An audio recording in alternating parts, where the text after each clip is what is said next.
Alright, welcome back. If you don't know who I am, my online videos are under the banner Downwind Drifter. My real name is Jason, and a lot of people haven't actually heard that, which is no surprise, I guess. I'm going to do a follow-up to the racing video. So my last video was the M2M, where I got most of the footage from the riding, and I think that video is pretty good.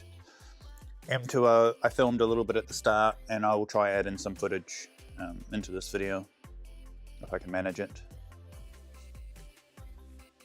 I didn't film a whole lot, so I filmed a little bit at the start, and then the riding was quite intense, so I didn't focus on filming, but I did get some filming done from the boat. So I've given myself a little bit of a prompt thing here. So let's talk about the M2O. Why was I there? I'm not an elite athlete, and the M2O is an elite race. So just straight away, I felt privileged to be in the, as it even being an option for me, as far as my skills go and my chances of completing the race and whatnot. So that was cool. Me and Andy from Dock Foil in Maui got the sign up confirmation at the same time. So there was some celebration there, but also some nervousness. So that was when registration opened for the M2O. I registered quite early in the morning. Not even sure if I wanted to be accepted, because it's a pretty intimidating aura around the M2O. You hear about all the boats and things, so there was definitely some trepidation, and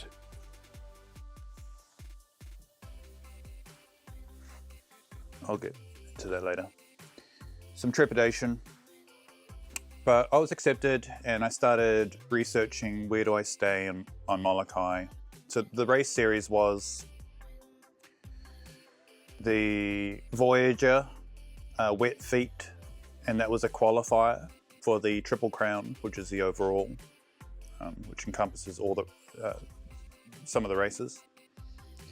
And then the next potential qualifier, if I'm not mistaken, was the Petalamua. And so I did the Voyager. I did the short bus version from Hawaii Kai rather than AD's, and in hindsight that was probably a good choice. So I got in within the time frame, and I was accepted. So that my Triple Crown series had begun. I was accepted. I came in. I qualified. The next race was Petalamua. Quite straightforward, but a different finish, and I did terribly in that race. And then we had the M2M, which is Maui to Molokai, which gets you to the starting line of the M2O.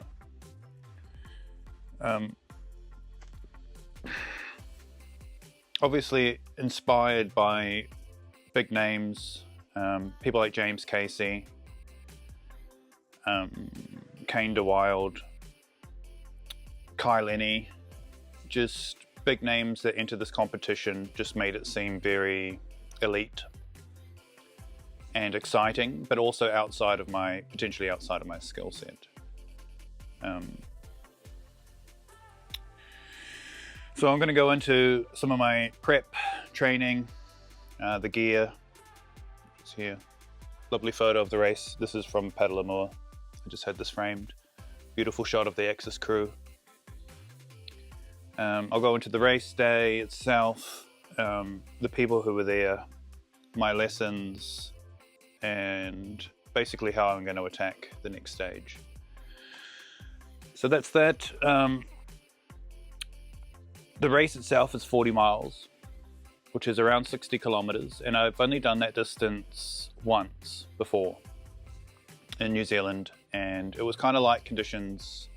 And I used the 1250 fireball, which is an 1130 centimeter foil, aspect ratio 13. And I kind of struggled on that run. I got thirsty halfway through. I ran out of water. I ran out of energy, and kind of got bored on the final section. So I think that took about 4 hours or 3.5 hours of foiling. And I was with my friend Sam Kinman-Cole, who's an absolute beast, and we did that one together. So we went from Lee, which is north of where I am now, and came down to Takapuna. And you sort of run on the outside of some islands that I hadn't really done before, come inside some islands, and then it was a bit of a sheltered finish. And so I did that as a training run leading up to the M2O, just to see how that distance would feel. And it was super tough, and it really made me realize what I was in for, which was good and bad. It removed some of my confidence, but it also led me to start training. And I realized that that distance, even in mild conditions, was tough, and not knowing anything about the M2O channel, the Kaiui, just left my mind just thinking worst case, best case. There was a full mixture. So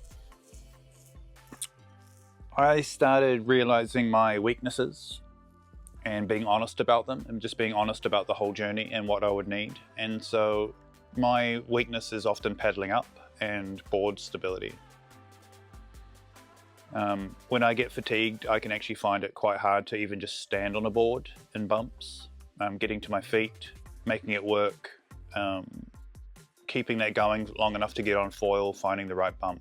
I'll often fall off, and so that was a weakness that I knew I had. And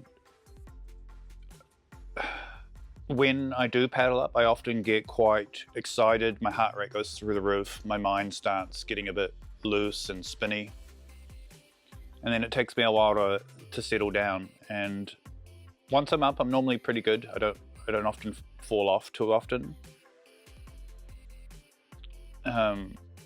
So I haven't really had to train that too much in the past, but knowing that there is an unknown coming, I started training. So I went to flat water and started doing some sprints, 4x4s, where I would paddle up. I started with like a 1 minute on, 3 minutes off sequence. So I'd paddle up on flat water and pump for 1 minute and really work my energy system. And then I would come down, paddle back to the start for about 3 minutes. I set the timer, so it was exactly 3 minutes. And then I would set off again for 1 minute of pain. And I would do that 4 times. And then I would do 1 or 2 sets. And it became pretty obvious that I just didn't have that heart health for keeping that sort of stamina and input going.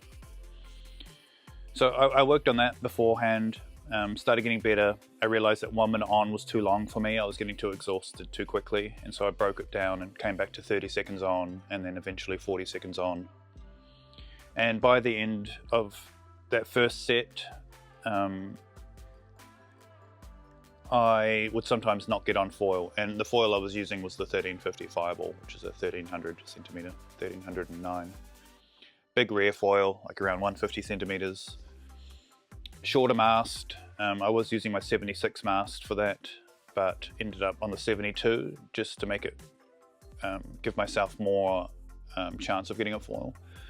But sometimes I wouldn't get on foil during that training, and I would have to just keep trying to attempt to paddle up, which is much harder on my cardio system than pumping around. So pumping around, it's all legs and core, but if you add in the arms, it was getting pretty intense. So that's something I worked into. I was having plenty of rest in between sessions. I know how important rest is for muscle growth.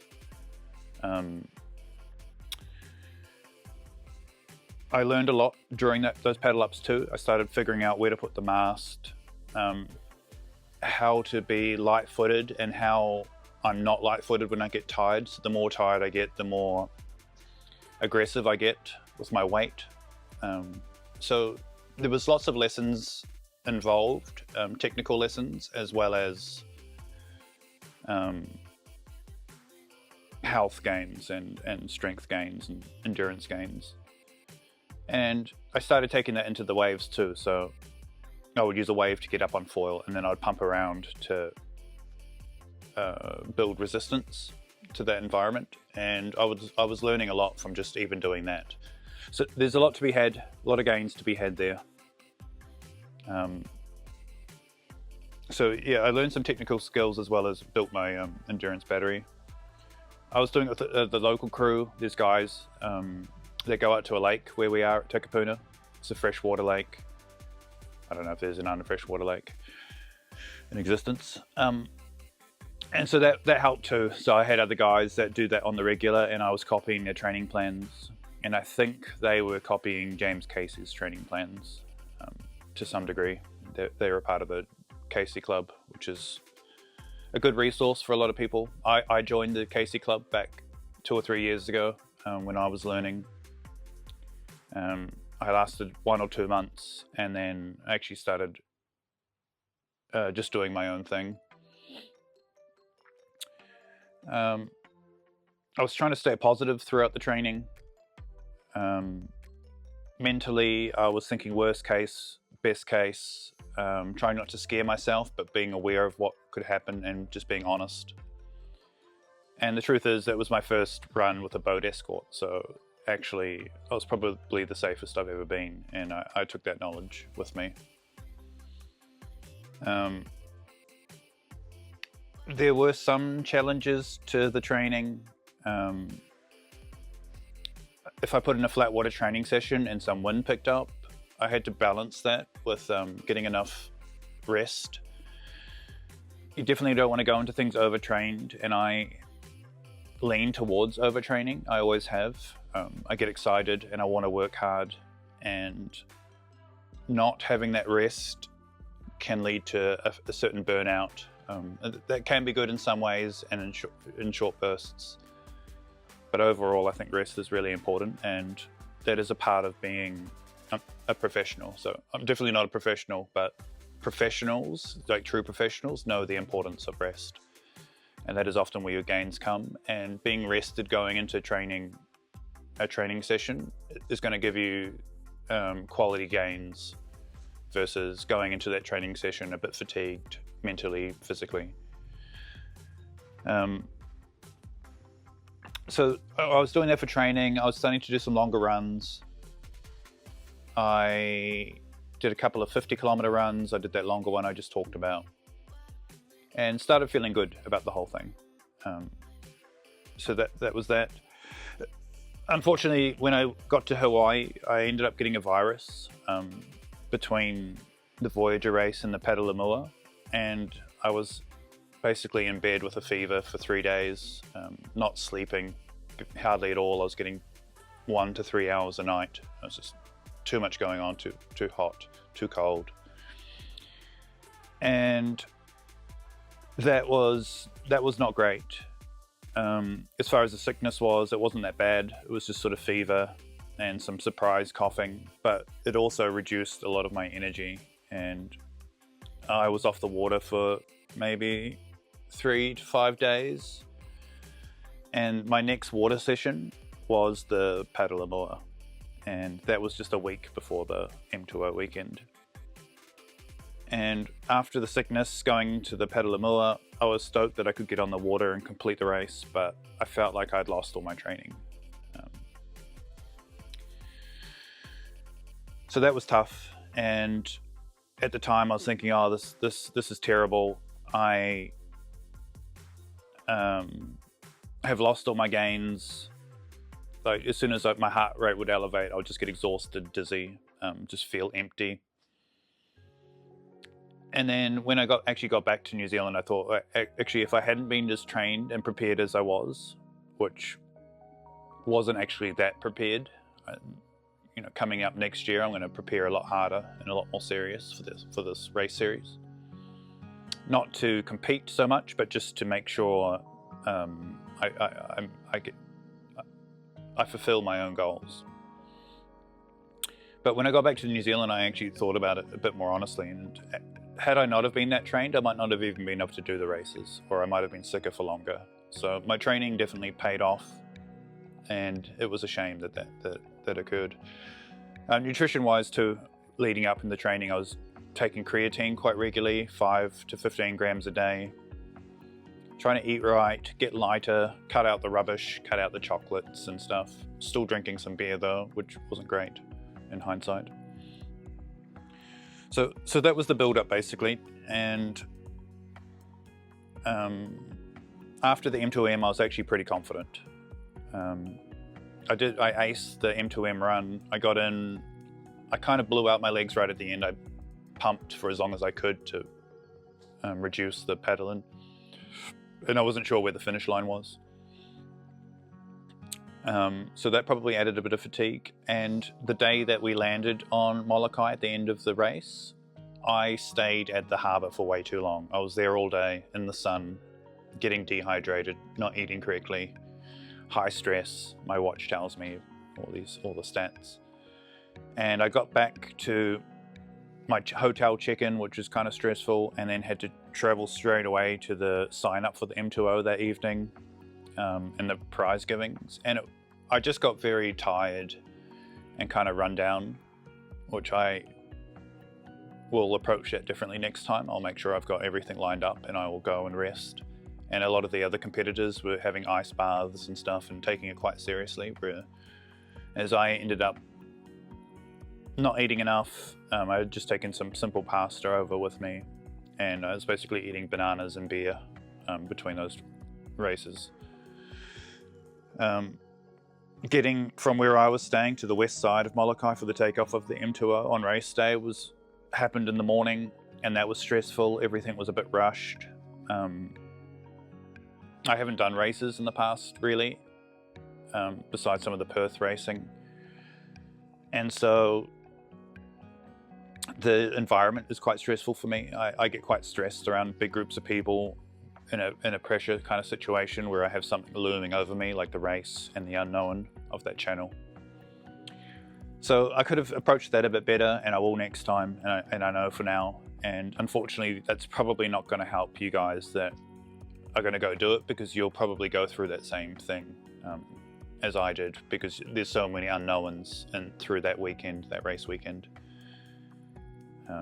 But maybe if you see this, you can understand that it's best to rest. Don't get pulled into the socializing too much. Like, enjoy the socializing, take what you need, but also go look after yourself and your energy and replenish yourself, because you only get one day off in between the M2M and M2O.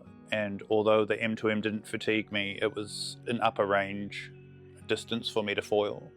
And even in the best of circumstances, without racing, and being in my home environment, that's quite a high workload. So doing 50 kilometers and then going out to do 60 or 70 kilometers with one day of rest.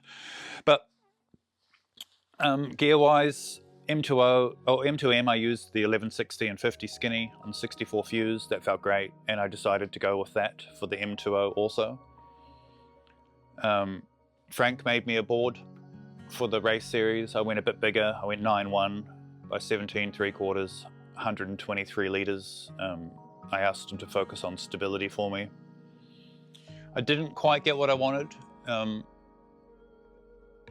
think this board is still geared towards, the way he's made this custom, geared towards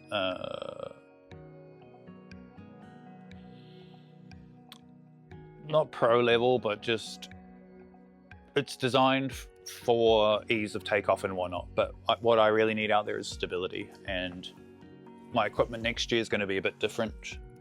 Foil choice was okay,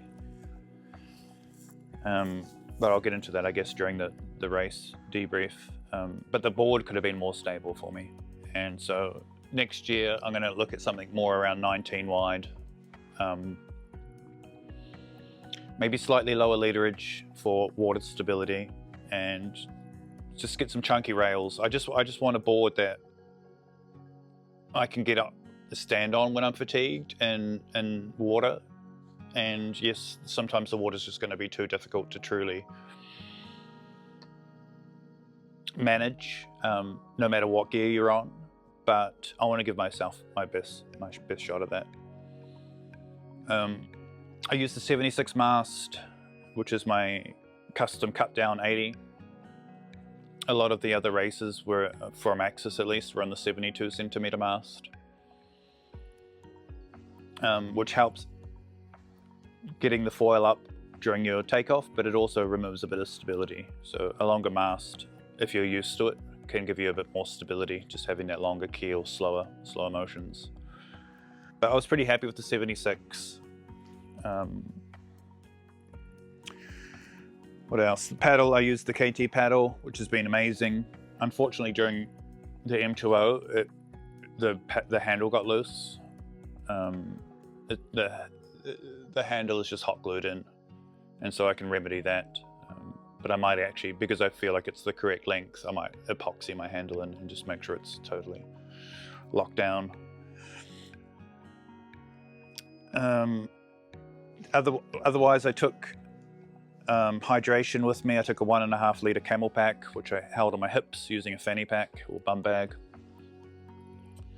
I had coconut waters, 400 mils on either side. That worked out pretty well. My tube was a bit short, so it was a bit uncomfortable trying to pull my tube out for drinking. It wasn't natural. And in the future, I think I'll have it coming up my vest and easy to reach. I like the Vycobi looking ones for that. I froze my water inside the bladder the day before, and it was a solid block of ice, 1.5 litres. And so I wasn't sure actually how to approach that, and I put, using some of Flo's advice, I stuck it in the fridge overnight, and it turned into like a slushy. And then throughout the race, it was actually a perfect consistency, that the water that was left in the tube was warming up, and I would get some warm water, but when I started getting the water from the bladder, it was actually really cool and nice. So that worked out perfectly. I think I'll do that again. Otherwise, gear, I had a PFD, had some safety stuff, a bit heavier than normal, and I tried to have all that gear on early in the day, walking around with it, so that I became conditioned to it, the extra weight. You don't want to be clipping on things right before you jump on the water. Race morning, very nervous. I pre-ordered a breakfast that took a long time to go and get, and it just added to my stress. So I'll definitely take my own breakfast with me next time. Make sure I've got some caffeine with me. If you're a caffeine addict like I am, that's quite important. And the stress of not knowing if I was going to get my morning coffee played a role. Getting the bags and stuff onto the boat of the morning of the races.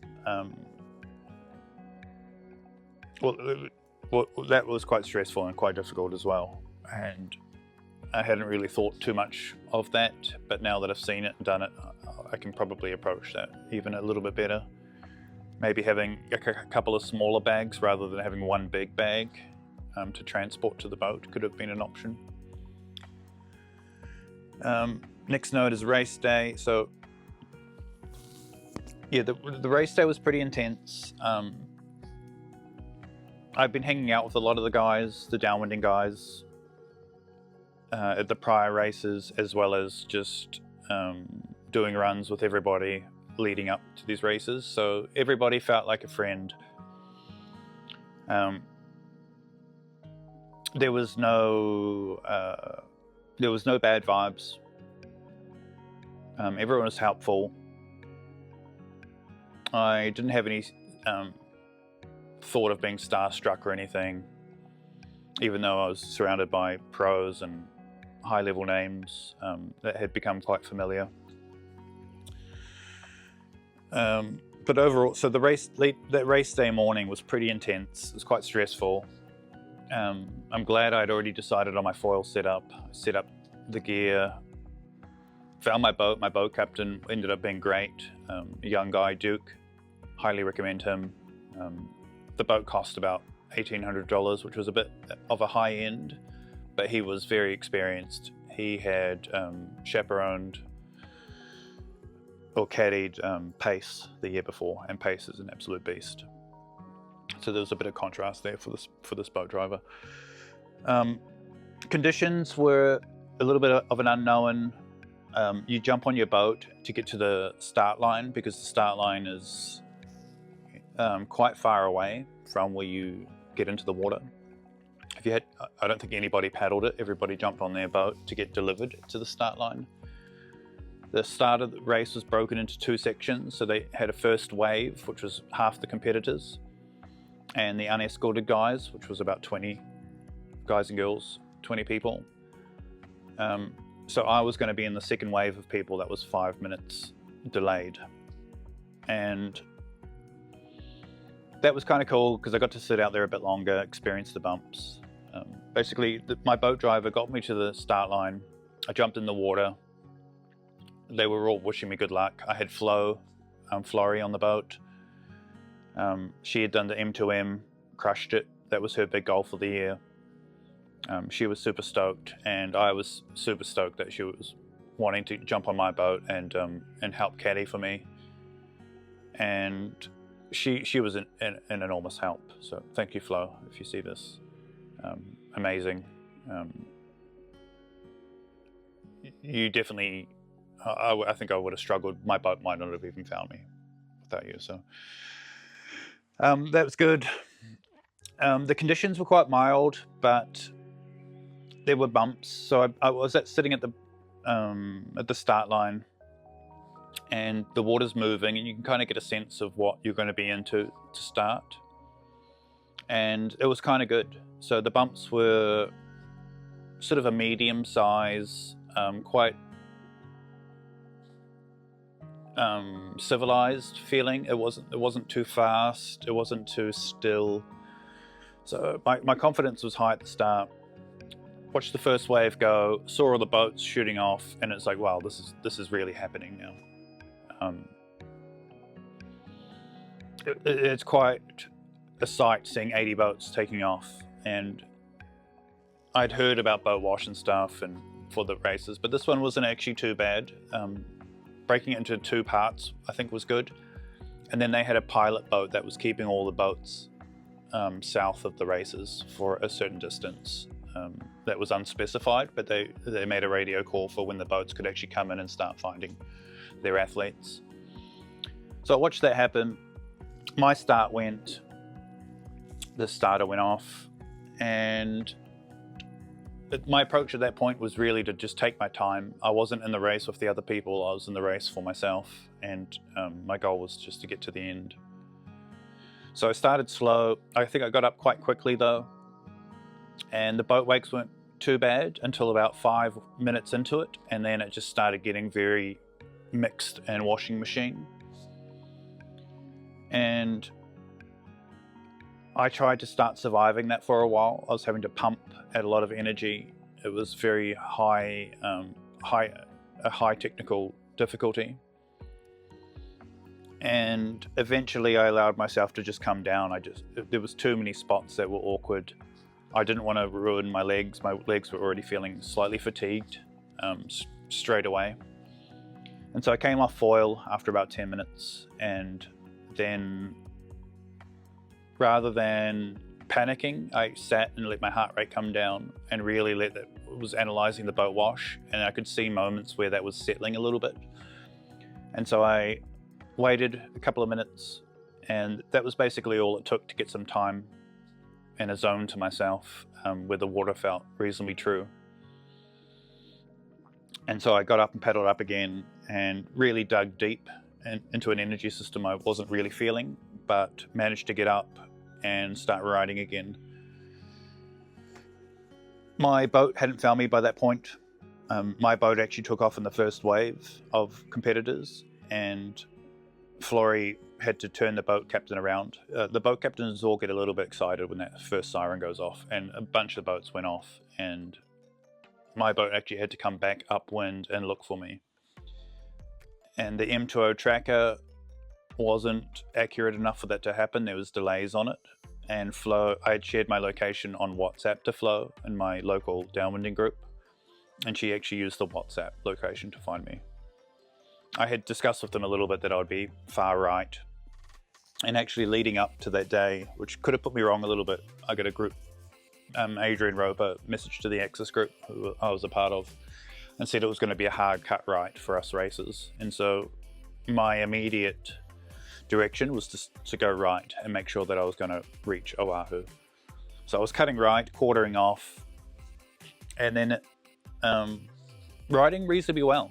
The bumps were quite mellow at that point, but I was definitely powered up on this bigger foil. But it was fine, but there was no rest. So there was almost, the bumps were messy, and it wasn't a true just going downwind. It was navigating the whole time, cross chop, boat wake. Sometimes boats will just cross straight in front of you. Other competitors would pass you. You'd have to navigate their foil wakes. So the whole run for that first half hour was really mentally fatiguing and physically fatiguing. There was no downtime, no glide. It was all navigation, managing foil lift, trying to get a rest whenever I could, but they weren't really there. And so that was taxing. I eventually heard a boat behind me that had a regular sounding distance from me, and I thought that must have been my boat, but it actually turned out to be somebody else's boat that was following me. They had the wrong athlete. That's my guy. And my boat eventually turned up and said, no, this is our guy. And the other boat took off. But so at that point I had my boat behind me. I didn't look around. I didn't want to risk coming off foil. I just wanted to do my thing. And I was feeling pretty confident at that point. But also the channel was getting quite a bit bigger at that point as well. So the Kaiwi channel, it started off kind of small and relaxed, apart from the washingness, but there was no intensity of conditions. It was about 16 knots, I think, average throughout the race. And at first I thought, this is great, I'm going to take this to the end, this will be fine. And then it slowly got bigger and bigger, and more fatiguing for me on the bigger foil. So I was just managing the lift, trying not to drop down the bombs, which were maybe 10-foot, 12-foot faces, the biggest ones. That's from the people on the boat that were telling me that. My perception of it is often not accurate for size, but I was told it was about basically double overhead, the biggest bumps.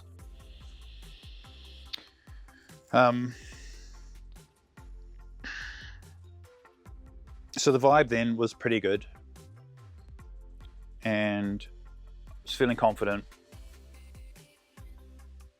I ended up foiling for about 40 kilometers without falling off at that point. My boat came up behind me at one point and said, go south, because I was still eking out to the right, to the north. And so they had to do that twice for me.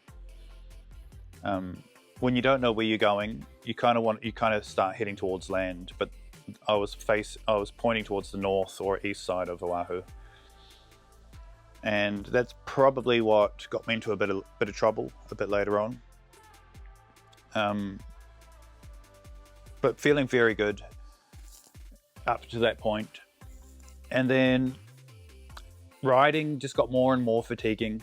The bumps got bigger and bigger. The variations got bigger, and so when you got into a bad spot, that bad spot was more drawn out and would require a lot of energy. And I just not making bad decisions, but just finding more and more situations that I wasn't expecting or weren't advantageous for me. And so a few times I had to paddle pump out of a situation, dig deep, really tax my energy reserves again. Slowly got more tired.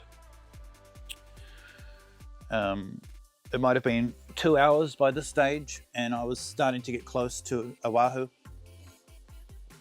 and probably too close to Oahu as far as too far north. And I came off foil after about 42 or 43 kilometers or so.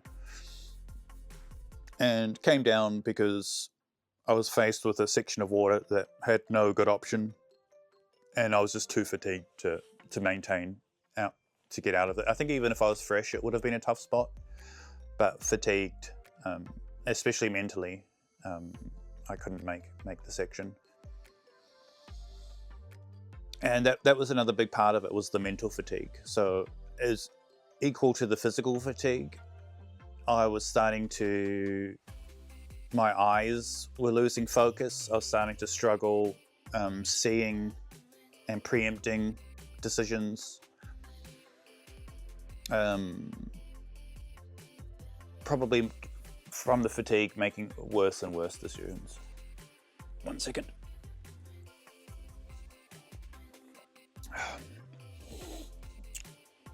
So I came off foil. Was completely fine. Decided to take a 5 or 10 minute break just to rest my legs, hydrate, let my heart rate come down, settle. And so I did that. And then I forced myself to eat like a power bar. And that could have been the actual undoing of my race. I've seen footage of James Casey eating things while he's foiling along in the water, drinking, eating an apple, eating power bar, seaweed, all those bits. And so I had it in my head that I was supposed to eat as well on this run. And I was probably 2/3 of the way in at this point, and thinking, well, I'll refuel. And so I forced myself to eat this power bar, and it did not feel natural. I was chewing it for about 5 minutes. I just couldn't bring myself to swallow it, but persevered and forced it down. Drank. I got the boat to chuck me a Gatorade. I drank like nearly a full Gatorade, a 1 liter. And that power bar just wasn't sitting right with me. Anyway, decided to get going again. Finding it a bit hard to find a moment to go. Popped to my feet, nearly paddled up straight away. I got some good, the board surfed. I got some good lift off, but wasn't quite in a good spot. And instead of digging deep, I thought I would just take an easier option, just wait. And so I did that. I came off foil and tried to paddle up again, and over and over. And then I realized that I was starting to feel a little bit dizzy and sick. And I'd probably done 5 or 10 paddle up attempts that were progressively getting worse and worse, and my balance was off. I was getting rolled on my board while I was just sitting on my board straddling. I was straddling my board with my feet in the water, and I was getting tipped off. And it turns out I was just outside of ADs, probably 2 or 3 kilometers offshore. And Flo had said like that was just the worst place for me to come down, and I didn't realize it at the time. And I spent about 30 or 40, 50 minutes even trying to paddle up there. And I was just getting more and more discombobulated from my mind, and my body just started feeling squirrely. And so I called the boat over, and I gave them my fanny pack, which had the extra water and stuff in it. It's like a kilo of difference. Tried to get going again, still struggled. I started feeling a bit stressed. I took the camera off the paddle to really free myself up. And by that stage, I was having some serious doubts about my chances of getting on foil. I was struggling to even get any forward momentum. I'd just get to my feet and I would just start falling off straight away. And I persevered and eventually called the boat over, and I had made the decision to basically disqualify myself from the race and just put on a bigger foil. Instead of the 1160, I was going to put on the 1250, swap the foil and just continue on. because my journey was my own journey. I wasn't there to compete. I just wanted to get to the end, experience the channel, just learn. And so I gave the boat my board, and I was starting to make some poor decisions. Like I was trying to climb onto the boat from the board. It just got a little bit wacky, and I eventually stood on the boat, and my stomach just, I knew that I was going to vomit. So my head was spinning, I got a bit dizzy, and then I just started vomiting, and I got seasick. And I got seasick from sitting on the water, and I think from eating that power bar. And straight away I called it. When I was on the boat, like, I hate seasickness. I don't mind vomiting, but the overall experience of it, of like that woozy feeling, the dizziness, I just didn't want to be on the water at all at that point. And so I called it.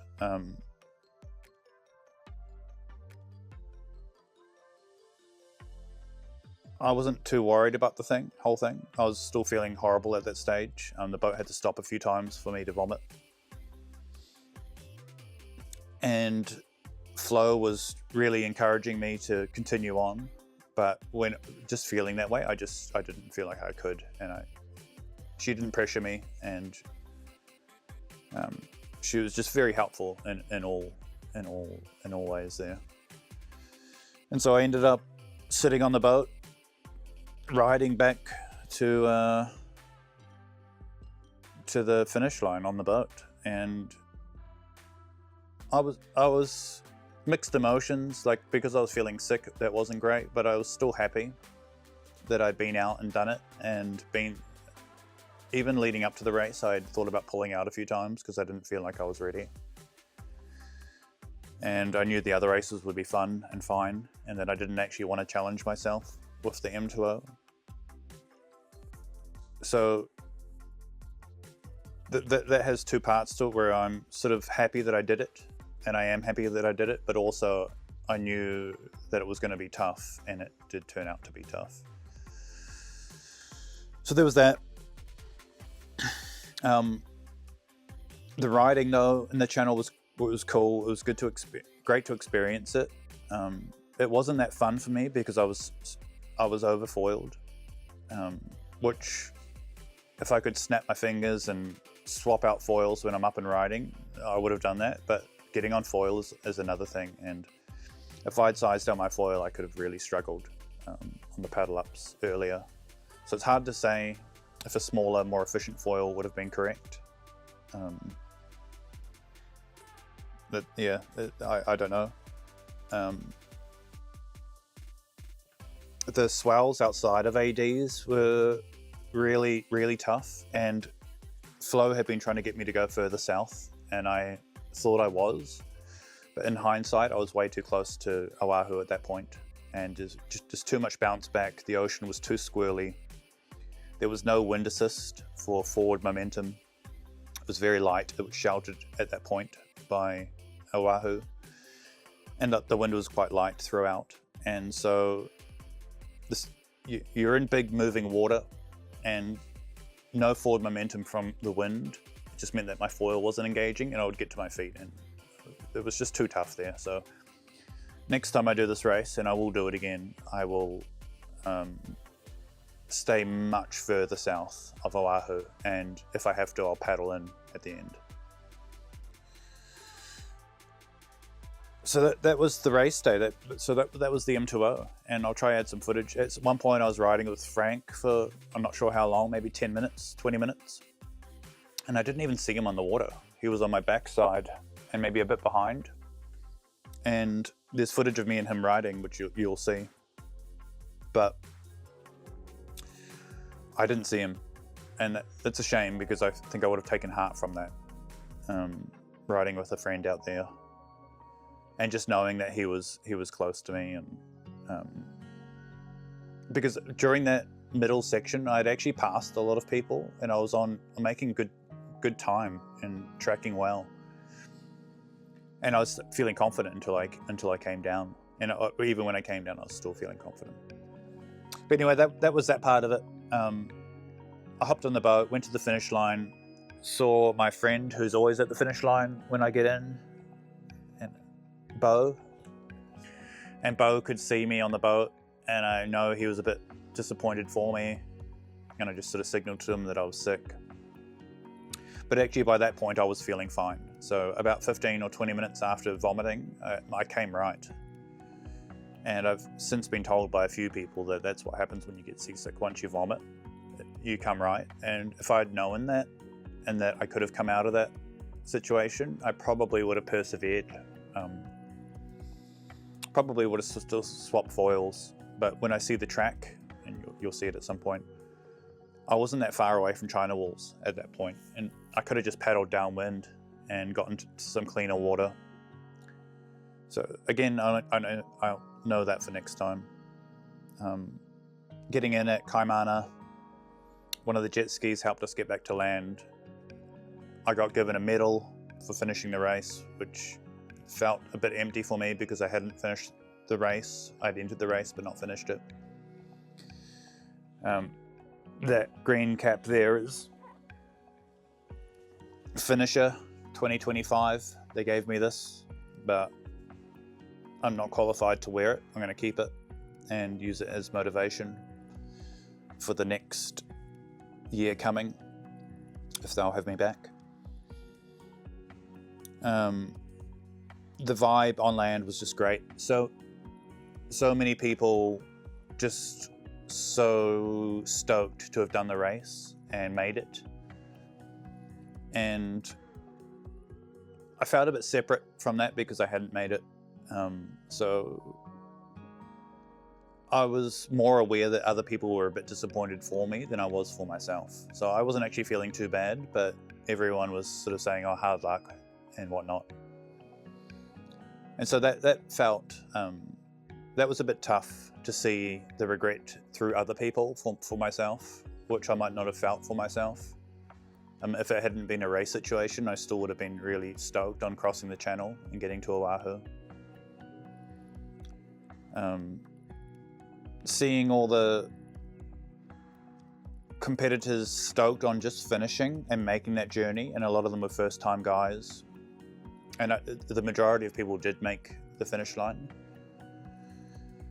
kind of gave me heart that I realized that it was actually a really hard journey, and everyone was saying it was really tough, especially outside ADs. And I know Frank came down twice and it took him 30 minutes to get going each time. And Frank's an absolute hammer.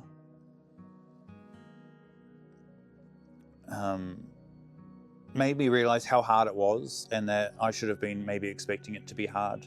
And maybe if I knew that I was going to recover from the sickness, I would have just paddled on, getting to somewhere more advantageous for getting on foil. But that all is what it is. Just being around all the legends, even though I felt a bit separate from it because I hadn't completed the race, I was still stoked to be with everyone. I know my friend Ian Martin struggled. His boat didn't find him, so he got plucked off the course. They said he couldn't be out there without the escort, so I felt bad for him. There's a few other competitors that didn't make it, a small handful. So I feel for them too, and I understand how that feels. The Axis crew is still cool. Adrian and Evan were very gracious and let me hang out with them, and Evan was wonderful throughout the whole 3 or 4 weeks that I was there. Wonderful human, wonderful guy. Adrian too, who had been very supportive up and coming with the races. So my experience overall was amazing. The guys that crushed it, the guys and girls, amazing. Congratulations. Just super impressive to see people not only conquering that water, but conquering that water at pace, at speed, and making it happen. It's just something else. It's a huge level above of where I am. They truly are elite. And I talked to, is it LJ, I think, who was at the race briefing earlier the day, on Molokai, and I was talking to him. He was the safety director, or one of him and Zach, I think. And I said to him, just as a bit of a joke, that I was just the kook and maybe shouldn't have been there. And he took it quite serious, and he's like, well, this isn't for kooks. This is an elite level environment. And then I explained to him that I thought of myself as a racing kook, but not a downwinding kook, and that I'd done the Molokai run perhaps 50 times. And so he was like, okay, well, yeah, it is time for you to step up then and take on this challenge. But that kind of reminded me as well that it truly is an elite level environment to go and do that body of water within a certain time frame. And for safety and all the other reasons, it should be restricted to very qualified athletes.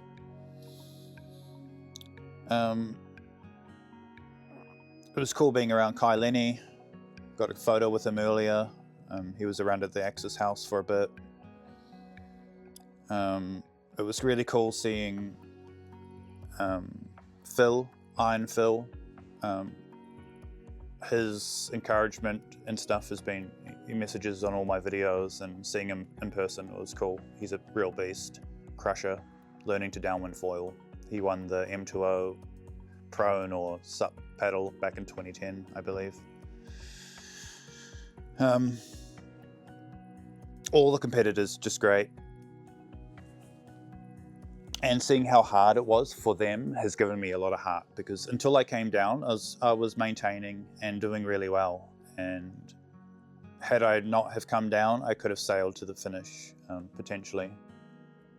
And seeing that I was within that company and doing what they were doing is really inspiring, uplifting, and makes me feel confident about approaching it again next year, and probably making much better choices for it. So that leads into some of the lessons. I didn't finish. I did learn a lot. I'm going to go fitter next time. I'm going to drink less beer. I'm going to rest more. I'm going to make sure that my stamina's there. I'm going to make sure that my equipment is there. I look to be making better foil choices. Who knows what's going to be available at that stage. Board, I'm going to go bigger board, something that might not be as fun to ride, but is more likely to get me on foil or help me get to my feet when I'm bumping around in the water. I know I've got what it takes to do the M2O. I had what it took this year if things went a bit better for me.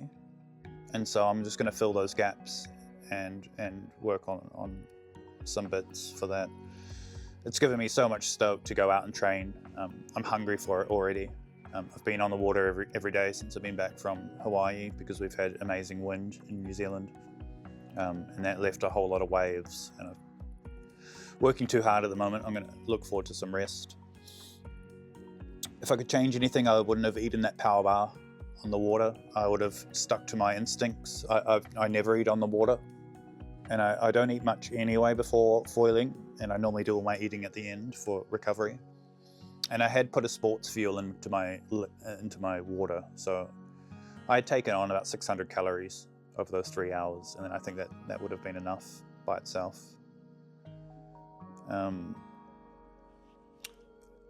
Following on from the M2O, the AWSI is coming up. I'm not sure if I'm going to make it to that, but I've got the Perth races coming up in November, and I'm really looking forward to that and taking my new experience and skills to that. And probably will challenge myself with smaller, faster foils and really try to get some good times. One of the local guys here, John, and me are quite neck and neck, I think, as far as skills and speed goes. And so he's going to be my main competitor, I think, to try and beat this year. That'll be my target. Look out, John McGetton. I would recommend you guys go to Maui and experience the Molokai, the Kihei, the Southern Run. I think the M2M would be a fantastic body of water for most people to take on. It's kind of a fun race. It's much more civilized conditions than the M2O. I think the M2O is actually a serious step up, and you need to know yourself and your abilities to enter something like that. But the other races are just all great. The Voyager race, the Hawaii Kai or ADs. And I would recommend training on Oahu and doing that ADs run potentially to see what you're coming up to at the end of the M2O. And that's not something that I did. And when I go back this year, I'll go back a bit earlier and I'll put in some time through that stretch of water. But highly recommend you guys check out Maui and go and experience the Molokai. It's just very consistent conditions in summer. Go check it out. Go have a blast. Hawaii's hideously expensive, but hideously fun as well. What else have we got here?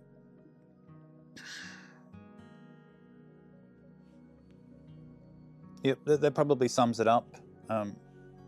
Don't feel bad for me. I'm feeling stoked and energized and excited and can't wait for the future training. I want to enact what I've learned and take this experience to the next level, and the experiences that I've gained in my foiling locally and upcoming for the races. I got a lot of support from the guys in New Zealand, guys and girls, messaging me, congratulating me, pushing me, just sharing stoke with me. So thank you everybody on Downwind Drifters, the local page, and other various groups. Having that support was almost a new experience for me, and I have a lot of gratitude for that. You really helped lift me, so that's amazing. And all you guys that are regularly watching, I didn't get it done. Unfortunately, I fell short, but I'm going to do better and I'm going to train harder, and I will take you guys along for the ride. So keep watching the videos. I'm only going to get better. Hopefully my videos get better, and I'm just stoked that you guys are on the journey with me. If you did the M2O or the M2M, or you were there or you want to go, let me know. Like, leave some comments, tell me your experiences. What were you expecting from me, perhaps? Let me know where you had me coming in. Did you think I was going to crush it? Did you think I was going to fail? Just get some conversations going. That'll be really cool. So I'd love to interact with you.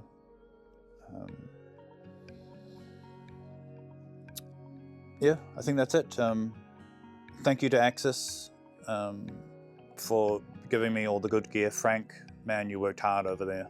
Frank was put to task and he came up trumps, so he did really well and had barely any training for the racing and still finished the race, which is just phenomenal. Got a Dave Kalama board, one of the Gators, when I came back. Got to hang out with Dave Kalama a bit. Thanks, mate. Appreciate what you've put into the sport as well, and pushing in the design. You know, Dave came up with the first Hawaiian style board, the longer, narrower boards that got us all into the water and having fun. So that my full gratitude and respect for that. Evan and Adrian, just two of the best people ever, bringing out good foils, and they're not sitting on their laurels. They're designing some wicked stuff, and they're putting a lot of effort into it, money, and they're doing it for us. You know, they're not Axis. It doesn't appear like they're there to make fortunes. They're just stoked on producing good products, and the stuff that's coming out now is amazing. And all the brands, seeing all the foils and all the guys, Army Armstrong, and it's just an absolute crusher. He's a beast, and just doing so well. Their foils, I think they're working on downwinding foils for you guys who are riding Armstrong. The Code guys are all on prototypes. They're all pushing new gear. F4, F1, KT. I was looking at getting a hollow KT board while I was there. It didn't quite work out. I bought the Kalama instead. But I still want to get my hands on one of those. Be stoked. Be stoked for me. Be stoked for you. Hydrate. Stay fit, make some good choices, and if you've got extra energy, share with me, share with your friends, family and loved ones. Amazing community, the foiling groups, the people, just amazing, everybody. Well done, congratulations. If you're on this downwind journey or thinking about it, it's no joke. So big ups to you for even contemplating it, and those guys who have learned it and girls who have learned to do it, just congratulations, because it's a long journey, and it's not easy. And if you're out there downwinding with a paddle, you're a beast. So be good, look after yourself, and see you on the next one.